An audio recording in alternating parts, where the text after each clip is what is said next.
Hey guys, this is Dan Seifert with MobileBurn.com, and today I'm going to take a quick look at the brand new, just released Tweetbot app for the iPad.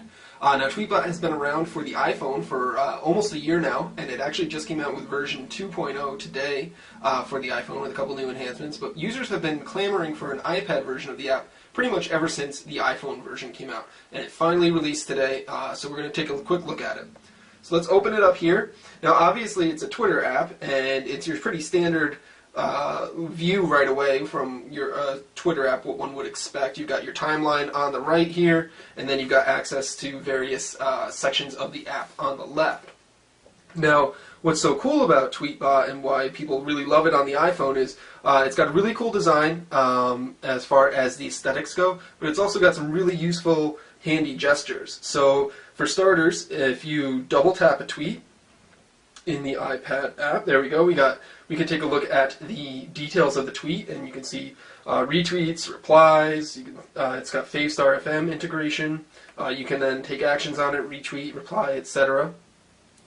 If you tap a link, it will open the link within the browser here that's integrated, and then you can also have an option for readability mode, which is pretty cool, which makes it a little bit easier to read on a mobile site. I currently have it configured to work with Readability's Mobilizer, as I call it, but you also have a choice to configure with Google's or Instapaper's.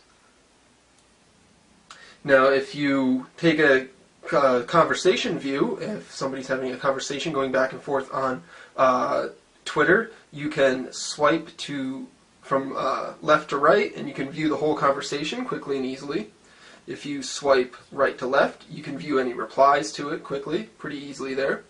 And then you can also configure a triple tap. So if I triple tap on a tweet right now, it gives me the option to reply as I have it configured. You can also customize that to your own needs and wants. So that's pretty cool.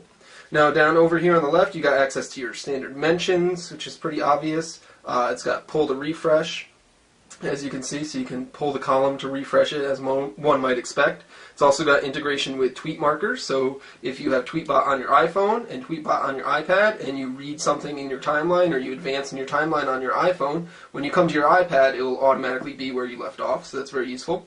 You got your direct messages there, favorites that you might have favorited, you got a search function, you can view your own profile, you got access to your lists here, which you can also access from the main timeline. So you can access the list that you created if you happen to organize your timeline in that fashion. You can access your own retweets, and then it also has mute filters built in, so you can mute particular people or hashtags or specific Twitter applications. That's pretty neat. Up here, if you tap your account, you can manage multiple accounts easily, and it will pull in accounts from iOS 5. So if you have iOS 5, or it only works in iOS 5, but if you have your Twitter account integrated with iOS already, it'll automatically pull in all your details. If we go to the settings, we can take a look. There's these custom sounds. I don't know if you can really hear them here, but it's little clicks and whooshes throughout the app that you can disable or configure. You can adjust your font size to make it easier to view. You got date format, etc., some other configuration settings. Navigation, you can adjust the left-hand bar there. Triple tap you can configure.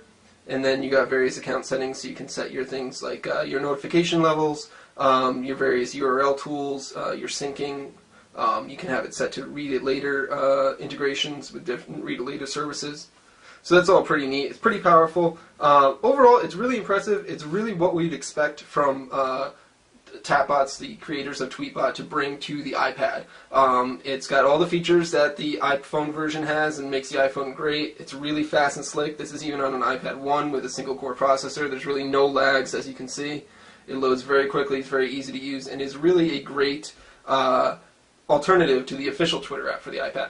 So there you have it. This is Tweetbot for the iPad. You can download this from the iTunes App Store now. It costs $2.99 to download. It is not a universal app, so if you have the iPhone version of Tweetbot, you still have to pay for the iPad version, but that's just the way it is. So there you go. That's Tweetbot for the iPad, and this is Dan Seifert with MobileBurn.com.